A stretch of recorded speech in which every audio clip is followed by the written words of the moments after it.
Hello and a very warm welcome to the Analyst dated 12th June 2026, brought to you by Vajiram and Ravi, wherein we'll be looking into the 6th set of current affairs issues and we'll also be doing the value addition articles. The handout of this very discussion has been pinned in the comment section below for a future reference. Now, beginning with the analysis section, in the first topic, we'll try and understand that why it is imperative for India to strengthen its R&D ecosystem. We'll also understand the bottlenecks in this respect, and we'll also look into what steps India needs to take in order to emerge as global innovation hub. Moving on to the second topic, herein we'll try and understand that why certain southern states, like state of Andhra Pradesh, is providing cash incentives to the family so that they come up with bigger families. We'll look into the effectiveness of this particular approach in the long run when it comes to reversing the declining total fertility rate in southern states. Then we'll be looking into the mains value addition articles. And lastly, we'll be doing 4 prelim pointers which would be relevant for your prelims examination. So value addition would be done on those lines only, which would be helpful in the prelims examination. So stay tuned. Now, beginning with the first topic, which is dealing with the R&D ecosystem in India. This particular topic you can relate with GS Paper 3, Science and Technology. Why we are discussing about this particular issue? Because a write-up has appeared in Indian Express, which talks about the issues that we have in the R&D ecosystem in India. Now, the first thing that we need to know is certain data facts which you can use to open up your answer when it comes to mains answers. Now, the first thing that is problematic when it comes to the R&D ecosystem in India is we are spending less than 1% of our GDP when it comes to the R&D thing. And the figure is stagnant since the last 3 decades at 0.7%. If you compare it with other advanced countries like South Korea, Japan and China, they are spending more than 2%. And that is the reason they are able to realize the idea of economies of scale. They are able to emerge as manufacturing hubs. But that is not getting realized when it comes to India because of low expenditure that we are doing on the R&D thing. Then what we can see is major chunk of the funding for the R&D thing is coming from the government side. The public sector is contributing more. Okay, I'm not talking about the public sector undertakings. I'm talking about government as a whole. The more contribution is coming, 60% of the total expenditure that we are doing on the R&D ecosystem is coming from the government side.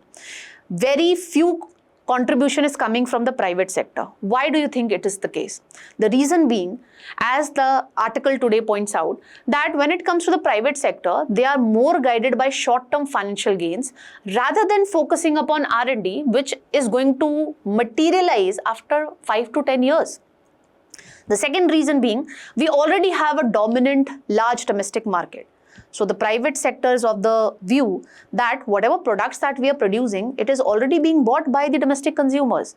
Why do I need to invest in coming up with better products? So that is another problem that we are facing when it comes to India. Then when you talk about the public sector undertakings, they are also contributing very less. Okay, because if they contribute more, then the balance sheet would not look good. Okay, so that is another problem, and it is also subjected to the changing executive also. Then when you look at the research institutions in India, very less funding is coming for the applied research thing. Applied research basically means that I am working upon a technology which might help us enhance the productivity of a particular industry or agriculture. For example, I can come up with better fertilizer, like for example, liquid urea, nano urea, that can help me, enhance the productivity of the agriculture sector. But such type of applied research is getting very less attention when it comes to the research institutions also. They are also playing very safe. They are basically focusing upon, proving this thing that why this theory is right. Although when it comes to the expenditure which the India is doing on the R&D thing, it's stagnant. But we have been able to make great advancement when it comes to the Global Innovation Index of 2025. And this index is released by World Intellectual Property Organization. And you can see that how we have made a transition, from 2015 to 2025, how our ranking has improved over a period of time. It has been possible because India has done great when it comes to coming up with better missile technology, when it comes to space exploration missions, okay, like Chandrayaan and all. Now, why there's a need to prioritize R&D? First and foremost, if you want to realize the efficiency gains, we need to come up with better technology, and that is only possible when you invest in R&D. Because if you try to do production at a manual level, you will not be able to come up with quality products, and the production limit would also be very less. But if I make use of advanced technology, if I constantly make innovation when it comes to the software, let's take the example of mobile phones. If I'm constantly updating the software, I'm coming up with new version every 6 months, obviously I'll be able to capture better markets globally also. So if you want to realize efficiency gains in the production, we need to focus upon R&D. Second reason being, to realize the idea of Atmanirbharta also, we need to strengthen the R&D ecosystem, because currently when it comes to India, we are majorly dependent upon the imports when it comes to the semiconductor, when it comes to solar panels, and when you talk about the mobile software and hardware also, therein also we have huge import dependency. Although when it comes to the success of production and incentive scheme, you will see that India has started exporting more mobile phones, electronic devices, but the reality is what India is actually doing under production and incentive scheme is that we are importing hardware, we are importing circuits, we are importing advanced software from other countries, and what we are actually doing is we are just assembling the things in India. That is not success in real terms, because when it comes to the assembling thing that we are doing in India, it has very less returns. But if you try to move up in this ladder, if we start working upon better software, if we start designing better hardware, electronic components, obviously we will be able to emerge as a major player when it comes to the global value chains. So this reason is also there why India should focus upon R&D. And if we want to emerge as a manufacturing base also, we need to focus upon R&D. Then to capitalize upon the new emerging technologies like artificial intelligence, machine learning, Internet of Things, big data analytics also, which is the new reality when it comes to Industrial Revolution 4.0, we need to focus upon R&D. Only then you will be able to put these new emerging technologies to good use, to come up with better technology which actually have real life applications.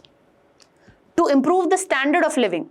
Now, if my R&D ecosystem is very well, my health system would also be very effective, because if because of climate change, one particular state is witnessing some sort of new disease, if R&D ecosystem is better, I will be able to respond effectively. I'll be able to come up with better drugs or vaccine to treat that.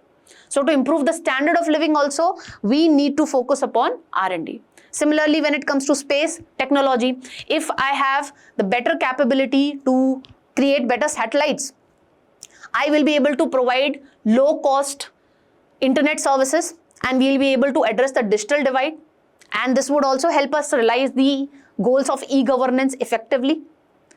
This would also be helpful in the disaster management thing, because if I have better satellite communication thing, I will be able to effectively detect that, okay, this natural calamity would be hitting this particular region, and the time duration within which I am able to give this particular information, that would be also better. Then from security point of view also, it becomes all the more important that we strengthen the R&D ecosystem, because countries like China, when it comes to Russia, they are developing very stealth weapons like nuclear powered torpedo, nuclear powered missiles, Burevestnik. So they have better stealth capability. This could be counterproductive for India. So to strengthen our national security interest also, we need to focus upon R&D ecosystem. Now, what are the challenges? Low R&D funding, we have already understood, and why there is poor private sector participation, that is also something that we have understood. Another problem is there's lack of industry-academia linkage. As we studied right now, that less focus is being given to applied research. And when it comes to the curriculum also in the industry, in the institutions, academic institutions, it is not in alignment with what is being demanded by the industries. So that is another problem. We need to focus more upon the applied research thing, which could actually help us boost the productivity of our industries as well as startups. But that is not happening in India. Then, as we discussed, that we are majorly focusing upon the basic research, proving a particular theorem, rather than coming up with real life application-oriented R&D thing, which could help us improve the productivity of our agriculture sector or the startup ecosystem. Then there is lack of talent pool also when it comes to India, because the PhD scholars, they prefer, after completing the PhD, they prefer to go to countries like US, Canada, etc. because there they are better paid off also, and they also get necessary R&D infrastructure also. And if they try to create that in India, red tapeism is what they cannot avoid. Then fragmented research ecosystem. There's a lack of collaboration between the universities and the startups. So same thing, what is happening, whatever new technology the startups need to scale up, that is not being provided by the industry. And when it comes to the startups in India also, you see that they are majorly, coming up with apps like Swiggy, Zomato, just creating platforms which can help the restaurant connect with the consumers. These startups also are not focusing upon deep tech technology, unlike China, okay, wherein the startups have, created facial recognition technology and all. But that is not happening in case of India. Then lack of diversification. When it comes to India, we studied that major chunk of funding is coming from the government side. But the problem here is the government is also focusing upon space technology and defense, basically focusing upon advancing the missile technology. This is being done at the cost of semiconductors and at the cost of deep tech innovation, which can actually help us boost the productivity when it comes to startups and industries. Now, what all steps the government has taken to address these challenges? So we have Anusandhan National Research Foundation, which has to make sure that there is effective industry and academia linkage so that the research institutions come up with high impact research. Okay, so they focus more upon the applied research thing rather than focusing upon basic or fundamental research thing. Then we are ensuring that right from the school itself, the children should have a critical mindset. For that, we have Atal Innovation Mission. And under this, Atal Tinkering Labs are being created at the school level. And we also have Atal Incubation Center in the universities. So before we roll out a particular innovation at a large scale, the private sector can test that, okay, in the incubation centers, that what would be the real-time impact. And then if the results are good, then only we'll be rolling out that particular development at a large scale.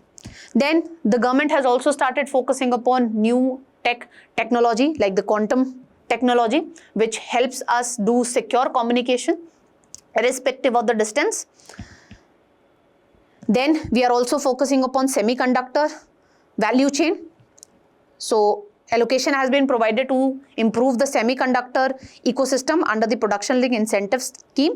And here we are focusing upon chip designing, fabrication and advanced packaging. Basically it tells us that we are not focusing upon assembly thing, rather we are trying to climb up the ladder. We are trying to focus upon chip designing, fabrication. This would help us get better returns. Then to address the talent gap, we have come up with different schemes like Inspire scheme, PMF, RF scheme, okay, Pradhan Mantri Research Fellowship scheme.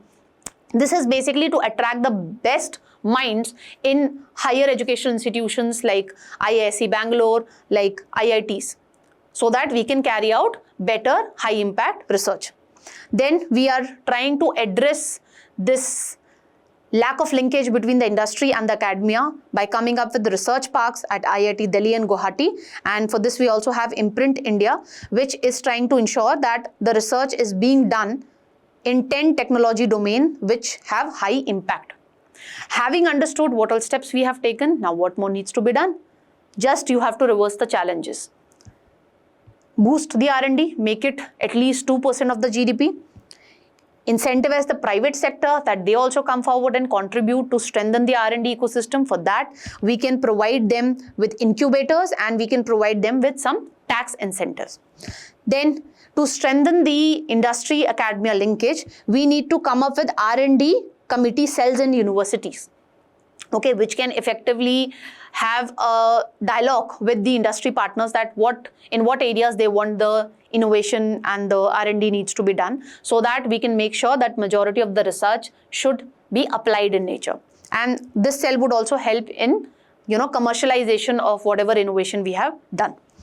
Then to prevent brain drain, we should adopt the model of China, where they started providing certain incentives to the researchers and their families under the China 1000 Talents Plan of 2008. So India also needs to replicate that so that we can prevent brain drain.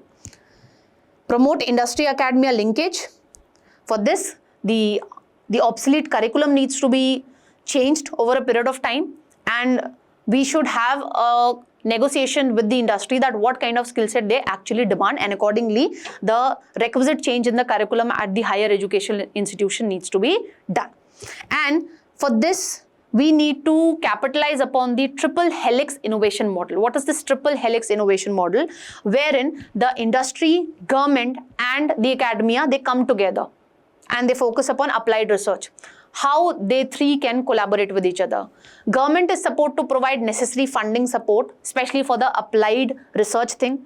Higher educational institution or the research institution, the academia, is supposed to carry out that effective research.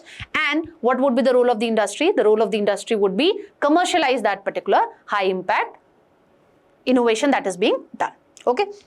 That ways we can also increase the patents when it comes to India. And lastly, we need to make an attitudinal shift right from the schools. So we need to inculcate experimental learning instead of focusing upon rote learning. For this, necessary changes in the pedagogy needs to be done at the school level, right from the school level, so that we develop that critical mindset, that questioning mindset right from the schools. That's all that we need to know. I have framed a practice question for you people. So based on the discussion that we have, I know you will be able to address this particular question. Please practice this. Let's move on to the next topic. Now, beginning with the second topic, which is dealing with that should India incentivize bigger families, as certain states like Andhra Pradesh is actually doing. It is providing cash incentives to the family so that the families grow bigger in size. Okay, they give birth to third or fourth child. Why they are doing this? Let's try and understand. This particular topic we can relate with GS paper 1 population related issues. Now what Andhra Pradesh is actually doing is, it is trying to rectify the declining total fertility rate. What is total fertility rate, by the way? The maximum number of children which a woman can give birth to in her reproductive age. Okay. So it is trying to improve it from 1.5 to replacement level rate, that is 2.1. Replacement level fertility rate basically means that the present generation is reproducing enough to replace it. Okay. That means there would not be any decline in the population, or there would not be any abrupt increase in the population. Okay. Just the present generation would be reproducing this much that it is able to replace itself. But now what is happening in southern states? The total fertility rate has fallen. So now the population is not able to, current population is not able to replace itself. Now what the Andhra Pradesh is doing to rectify this thing, it has come up with Poshana, Siksha and Suraksha package. What it is all about? So it says that at the time of delivery of the child, we would provide you 25,000. Then 1,000 monthly assistance would be provided to you for 5 years. Then free education would be provided to the child up to the age of 18 years. So in a way, the government is providing financial incentives to the family that you give birth to third or fourth child. And that's how we will be able to rectify the declining total fertility rate. That is something that we are seeing in other southern states also, Tamil Nadu and Kerala. Now let's try and understand that why the southern states are actually doing this. Why they are incentivizing the families that you reproduce more children. First is the political reason. Now, what has happened previously is the government, the central government at the time of 1976, they tried to incentivize the states that they stabilize the population growth rate. And to incentivize the states, the 42nd Constitutional Amendment Act was done, which froze the allocation of seats to different states in the Lok Sabha. And this allocation of seats was done based on the population level of 1971. And later on, other Constitutional Amendments Acts were done, which extended this frozen thing till 2026. Now, delimitation is being carried out. And since when it comes to the southern states, they have performed well when it comes to curtailing the population growth rate, now they are being penalized for that. Because if the delimitation exercise would be done, and when it comes to allocation of seats to different states in the Lok Sabha, it is done based on the population. Now they have reduced their population. Effectively, they have stabilized the population growth rate. This would have negative repercussions when it comes to their political representation. Whereas, when it comes to states like UP and Bihar, which did not take adequate measures to curtail the population growth rate, they are being awarded because they would get higher political representation in the Lok Sabha. That is the reason now southern states are focusing upon giving incentives to the families that you produce more and more children. Because if the population increases, next time when the delimitation would be done, we would be able to get more seats in the Lok Sabha. And that is how we would continue to have a greater say, greater voice when it comes to the Lok Sabha. Another problem being that by 2040s, the demographic window would be closing. That means the working age population, which is in the age bracket of 15 to 64 years, is going to decline. And this decline is very rapid when it comes to the southern states. So to address this loss of working age population also, the southern states are incentivizing the family that you produce more and more children so that we are able to capitalize upon the demographic dividend. Because what happens if you have less number of children, you would have less working age population, and that way what would happen? Dependency ratio would increase. Okay, dependency ratio basically is calculated in this way that how many people are there in the working age population and how many people are elderly and how many of them are children. So if you have higher proportion of elderly as well as child population as compared to the working age population, that means the state would not be able to earn more. Rather, it have to spend more when it comes to giving pensions to the elderly population. So that is the problem. So to address this, to prevent the dependency ratio from rising and to ensure that the southern states are also able to make more money, they have a higher working age population and they are able to capitalize upon the demographic dividend thing, they are coming up with such measures. Then another problem is, as the UN Population Fund has clearly pointed out, that given the fact that by 2040s the demographic window is going to get closed, by 2050s we will be having around 20% of the India's population which would be elderly population aged above 60 years. The problem being that when it comes to the southern states, currently they are witnessing higher elderly population. Now, what happens when you have higher elderly population? Obviously, vote banks matter. So now when you have higher elderly population, they would be of this view that the government should focus more upon geriatric care, more upon giving pensions to us, rather than investing more upon, improving the manufacturing base or, providing more and more childcare facility. So that is how economic priorities would also undergo a change. And another problem would be economic. Now, when it comes to the aged population, they are not that much guided by consumerism or materialism as compared to the youth currently. Okay?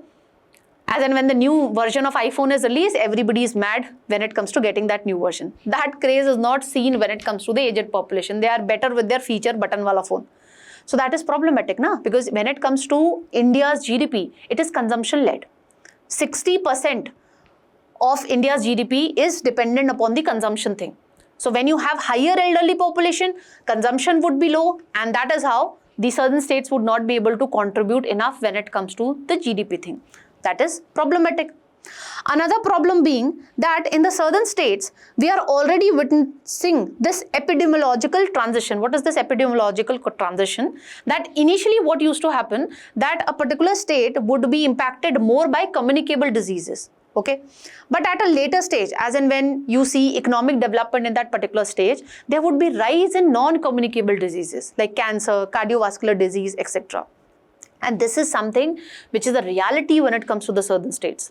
Now, if non-communicable diseases like cancer, cardiovascular diseases is on a rise, the government would have to focus more upon health infrastructure.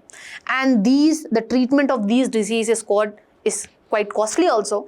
So if you have higher elderly population, they would think that the government should provide more and more incentives. Okay, it should subsidize when it comes to getting treatment for these costly non-communicable diseases. So that is the problem. The government would have to focus more on geriatric care rather than strengthening the manufacturing base. Lastly, they are doing this. Why? Because they are trying to address the demographic anxieties. What is this demographic anxiety? Currently, what is happening when it comes to southern states? They have less working age population. So the shortage of this working age population is actually addressed through migration from states like UP, Bihar, etc. But this create the problem of son of soil.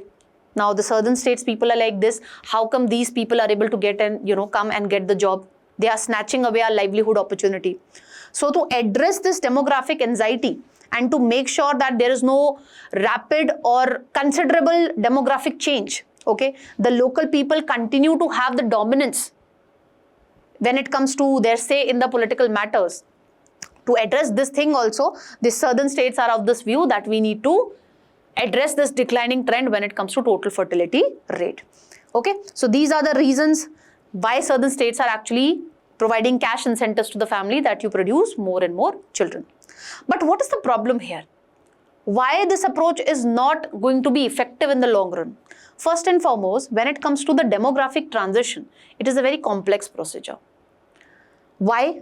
Because irrespective of the policy support which the government of the day is providing, demographic transition or the decision of a family to produce more and more children is majorly dependent upon the economic factor. What is the stage of economic development? So experts are of this view that this cash incentive thing would be helpful when it comes to creating the necessary incentives for the poor families to produce more and more children. But the families who are already rich, this incentive would not work from them. Why? Because we who belong to affluent section, we want that we should have fewer number of children, but I should be able to provide the world-class best education facility, best healthcare facility to my child. And given the rising inflation, medical inflation, rising cost of education nowadays because of the exam integrity crisis also, paper leak thing, jokes apart, but yes, the cost of living is on a rise. So I would prefer to have less number of children so that I can give a better standard of living to my child as compared to what standard of living I got during my childhood days. So that is a problem. And another thing which validates this fact that this approach is not going to work in the long run is through international examples. The same thing more or less was done in Poland, wherein they, provided incentives to the people, but it was effective only when it comes to the lower income families. And when it comes to Sweden and France, they also provided certain tax incentives for this thing, but this was able to work only for a shorter span of time. In the long run, these measures are not able to reverse the declining total fertility rate. Then, when it comes to the youth in India currently, they are more aspirational. Okay, they don't think that you get child by the God grace. They are more focused towards our ambition. And this is something that you can see among the women also. They are not that much concerned when it comes to raising more and more children. They want to make themselves economically empowered. And that is the reason when it comes to the youth today, they are more focused upon getting a better job, getting better promotions in their career. And that is the reason double income, no kids is now a reality when it comes to India. Then another problem is these cash incentives are not enough to counter, the motherhood penalty which a mother actually has to go through. Take the example of Uttarakhand, wherein the Uttarakhand High Court denied maternity leave to a woman in the government job in case they are giving birth to a third child. And obviously, by giving this incentive, you are trying to do what? You are trying to reverse the participation of the woman in the labor force. We have been able to make great advancement when it comes to the woman being a part of the working population. As you can see, this is the data that I have taken from PIB. But if you continue to do this, you are trying to, reverse this achievement that we have done when it comes to economic empowerment of women. And at the other hand, certain experts are of this view that you are trying to, tweak the reproductive autonomy when it comes to women. How can you tell the woman that you should give birth to more and more children? What about her bodily autonomy? Okay, and what is going to be the negative impact on her mental as well as physical health also if you give birth to more number of children? Okay, that was something that we used to see during our grandmother days. Okay, a lot of women used to die because they were giving birth to around 10 children. Do you want to replicate that same thing in the present scenario just to get some political gains? That is what the experts questions. Then another problem is this mechanism would not be effective in addressing the demographic anxieties, because a child who is born in southern state which is economically well off obviously would not be ready to do menial jobs, and the workers who are actually coming from Bihar, UP or other northern states, they are actually doing menial jobs in that particular state. So do you think you will be able to address this migration thing? The answer is no. Then another major factor which determines that whether a family or a couple would be giving birth to more or more children depends upon the cost. What amount of money I have to spend on education, healthcare and housing. And we all know all these three mountains are on a rise. So just providing a minute cash incentive would not be giving enough incentive to the mother to leave her career and focus only upon her child. That is not going to work in the long run. Then it might create fiscal pressures. Already the states are not able to meet the targets of FRBM Act, and by providing cash incentives for this thing. And what happens if the birth rates actually start rising significantly? Let's take the example with respect to lower income families also. This is going to deteriorate the performance of the southern states when it comes to FRBM Act. And it is also going to add to environmental stress, because when you have more population, that means more pollution also, and it is going to put greater pressure on the limited natural resources like water, like land.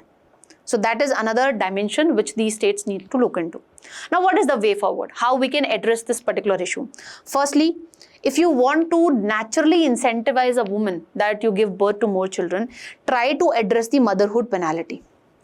Make sure that she gets the maternal leave on time, irrespective of the number of children she is giving birth to, and invest in childcare infrastructure so that along with giving birth to more children, she is able to effectively balance her household responsibility as well as professional responsibility. Similarly, by using media campaigns, you need to promote that taking care of the child is not just the responsibility of women, the father also needs to bear the load, share the load. I think this is the advertisement of one of the washing powder. Okay, this is something that needs to be circulated across India. We need to change the patriarchal mindset that we have. Then we need to capitalize upon the silver economy, that is the elderly population. So if there is a rise in elderly population, you take necessary initiatives which can help us reap the dividends from them also. Come up with policy framework wherein you can re-employ them as mentors, as in consultancy role, because they already have the life experience that could be used to provide a guiding light to the youth. And at the same time, we can learn from countries like Japan, wherein they are actually capitalizing upon the silver economy. They are developing more and more technologies which cater to the needs of the elderly population. For example, they have this Paro robotic seal, okay, which is providing an animal therapy to the elderly, which helps them deal with, the forgetting loss that they have, and it tries to understand what is their demands, and it tries to address the loneliness or isolation issues which the elderly actually face. So we need to learn from Japan in this respect. Then we need to skill whatever workforce we have so that we are able to contribute effectively and we are able to realize the demographic dividend. Okay, just having more number of children, just having more number of people in the working age does not mean that you will be able to realize the benefit of that. You need to provide them with adequate skill set. That is something which the southern states should focus upon, and that way they'll be able to realize the economies of scale. Then we need to bring economic structural reform. Another factor, major factor, which determines that whether a couple would be taking the decision that whether to reproduce more child or not, that depends upon the cost of living. So the state government should take adequate measures that we have effective school, infrastructure put in place. The quality of education being imparted at the government school should be of, better benchmark, as we are seeing in Delhi. In Delhi, the government has actually, change the way the education was imparted in the government school. The quality is very good and that needs to be replicated in other states. Similarly, we need to strengthen the public health infrastructure also. That way only you will be able to address this cost of living thing that we are witnessing, and the same support needs to be come up when it comes to the housing facilities. Lastly, one of the major factor which is incentivizing the southern states to come up with such measures is the political issue, that is the delimitation issue. In this respect, the central government should take adequate measures, like instead of readjusting the seats of different states in the Lok Sabha, we can adopt better practices, like we can go by what the European Union does. So since the population has increased, so instead of readjusting the seats given to different states, what we can do is we can increase the size of the parliament and the state legislature. So the percentage of seats which a particular state was getting, the same percentage of seat the state would be getting when we enlarge the parliament and the state legislature. And we can also address this by giving equal representation to all the states in the Rajya Sabha, as is something that we see in case of US. This was something which was suggested by Punchi Commission also, so that if let's suppose they are facing a loss at the Lok Sabha, they should be able to raise their concern effectively at the Rajya Sabha. Okay. So this way we will be able to strike a fine balance between maintaining the democratic principles and at the same time ensuring and going by the idea of representative democracy, okay, and addressing the federal concerns also. That's it. Based on the discussion that we have, please try and attempt this particular mains practice question. With this, let's move on to the mains value addition part. Now, beginning with the mains value addition part, earlier what used to happen, if a person was struck by a motor accident, in that case, if the victim died or he witnessed some permanent disability, in that case, you can get compensation. Okay, for this you need to go to Motor Accident Claims Tribunal. But what used to happen earlier is that if the victim was a housewife, in this case, the tribunal used to decide very low compensation, thinking this way that a housewife is not paid, okay, so she was not contributing financially to the family. So this is not a great loss for the family. But the things changed in the recent judgment of the Supreme Court, that is Shishupal at Shish Ram and others versus Surjit and others. In this particular landmark judgment, the Supreme Court has tried to address the gender stereotypical behavior that we witness in the Indian society. And during this particular judgment, the court said that homemakers are actually the nation builders. We need to make a shift from stereotypical terminology, that is using housewife, to using the word homemakers, because they contribute through their care activities when it comes to nation building also. And when it comes to this particular judgment, the court has clearly stated that when it comes to deciding the compensation in case the victim was a homemaker, in that case, the tribunal has to maintain this benchmark that the compensation needs to be decided keeping in mind that a minimum of 30,000 per month needs to be provided to calculate the lump sum amount that needs to be paid to the family or to the dependents. And additionally, the court stated in this particular judgment is, if the homemaker also had a paid job, then the compensation would be awarded in addition to her income also. So when it comes to this tribunal, it needs to take into account what income she could have earned, and plus it also have to take into account this benchmark of 30,000 per month. So this is something that you can quote if you are writing an essay on women empowerment or an answer on women empowerment, wherein you can talk about the steps taken by the government. So you can quote this particular Supreme Court judgment also, that how institution can act as a guiding light when it comes to addressing the patriarchal mindset in the Indian society. Okay, so by making a shift from the word housewife to homemaker, the court is trying to make an attitudinal shift when it comes to how we see the work being done by the homemakers at their home. Now, the second article is related to child issue. wherein the Supreme Court has recently stated that when it comes to custody related matters, wherein the mother and the father both are fighting that who should get the child's custody, in that case, the Supreme Court has stated that the psychological assessment of a child should be conducted only when it is necessary and minimum intrusion should be done into the child life, especially when the child was a victim of sexual abuse. The matter pertains to a 10-year-old child who was actually sexually abused by her father. Now, in this respect, since the custody matter was in front of the Bombay High Court, so the Bombay High Court appointed a panel of experts to assess whether the child and her relation with the father can be restored. So in this respect, the mother went to the Supreme Court and the Supreme Court stated that you need to be a little bit sensitive when a child was already a victim of sexual abuse. So whenever you are doing psychological assessment of the child, make it sure that it is done in necessary cases and minimum intrusion needs to be done in child's life. And in this respect, the Supreme Court has further stated that when it comes to the family courts, who basically looks into the custody related matters, they are first supposed to appoint a psychologist to assess the mental and psychological condition of both the parents. And a third psychologist would also be, another psychologist would be interacting with the child.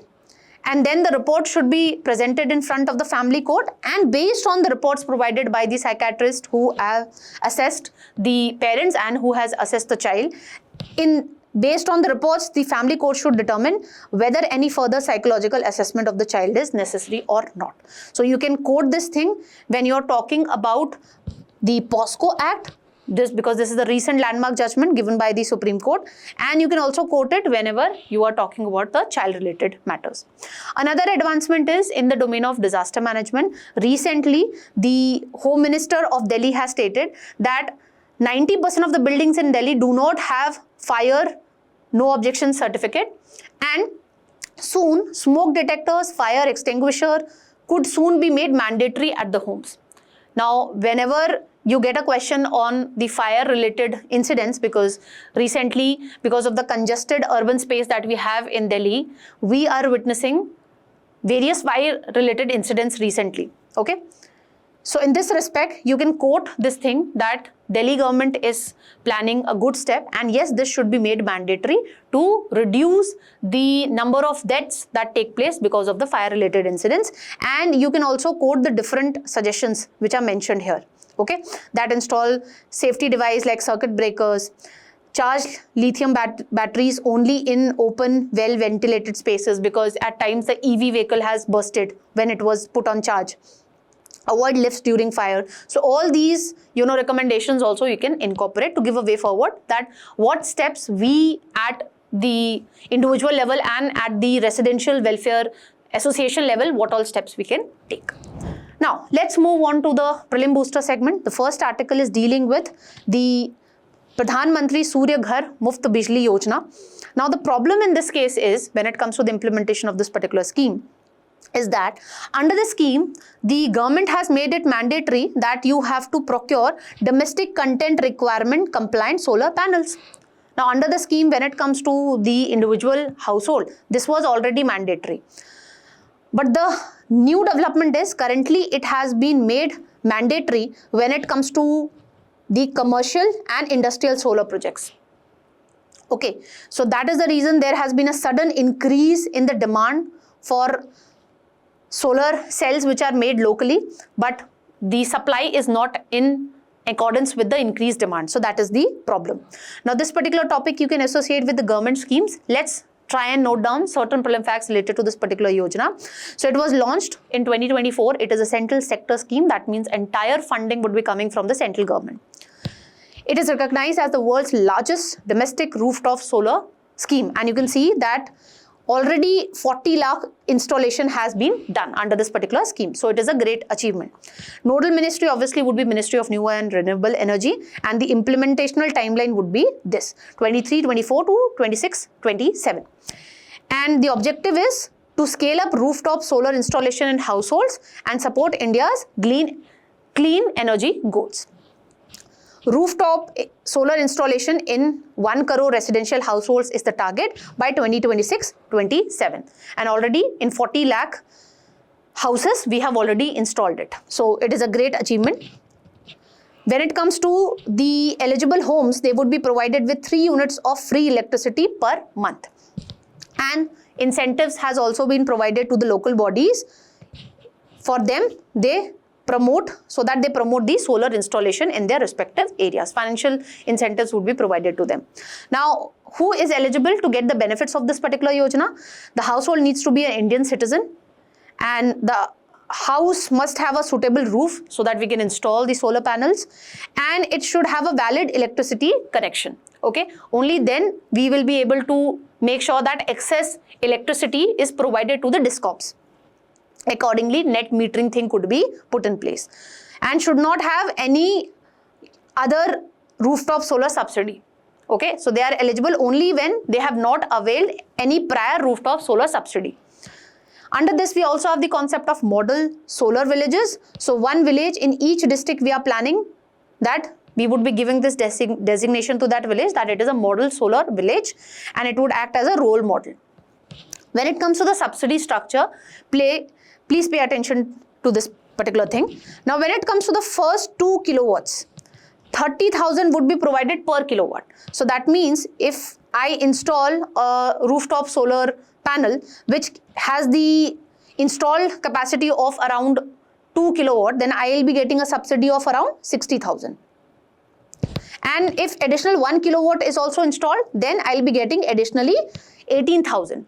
But if above 3 kilowatt is being installed, no additional central financial assistance would be provided to that particular family. So in total, what is the maximum amount of subsidy that I can get? That is 78,000. And here we have the provision of providing collateral-free loans, and 7% interest rate would be charged for putting in place solar rooftop panel which is able to produce 3 kilowatts. That is it that we need to know with respect to this particular Yojana. Let's move on to the next one. Now, recently at the 11th Governing Council meeting of Niti Aayog, the Honorable Prime Minister has advised the states that you prepare in advance for the El Nino impact. This particular topic, you can connect it with the geography section. Now, why the Honorable Prime Minister told the states that you be prepared for El Nino?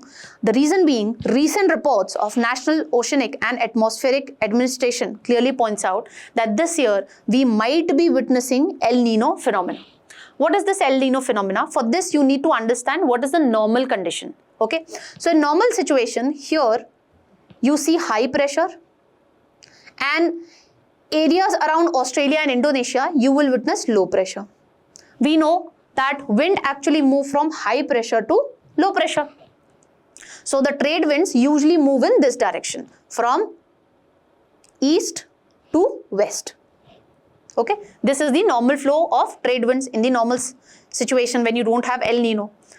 Now, what happens in this scenario? When the trade winds are moving in this particular direction, they also take the warm water away. So warm water would accumulate here, and here near the coast of Peru, what would happen? The cold water would be coming to the surface. So there would be upwelling of the cold, nutrient-rich water, which helps the fishing industry to strive here in a better manner. What happens in El Nino scenario? The things would reverse. So here we will witness low pressure at the coast of Peru, and around Australia and Indonesia, here you will witness high pressure. So what would happen because of this? The trade winds would start moving in this direction, and here the upwelling thing would not happen. So fishing industry would be negatively impacted, and here we'll witness hurricane storms, etc. And when it comes to the regions around Australia, what would happen? You will witness drought, and this could have negative implication for India as well, because we would witness a weak monsoon. Okay, that is what is El Nino scenario.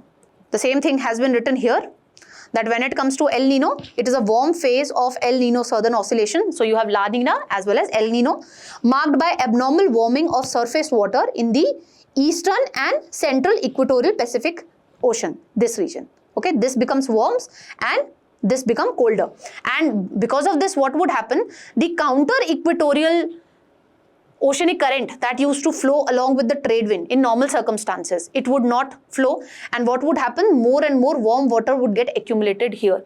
So the upwelling of the cold water would stop, negatively impacting the fishing sector, and it occurs irregularly every 2 to 7 years. We don't know the exact cause that why it happens, but it is a phenomena in geography. Why it is formed? Because the trade winds weaken. The trade winds in normal circumstance, they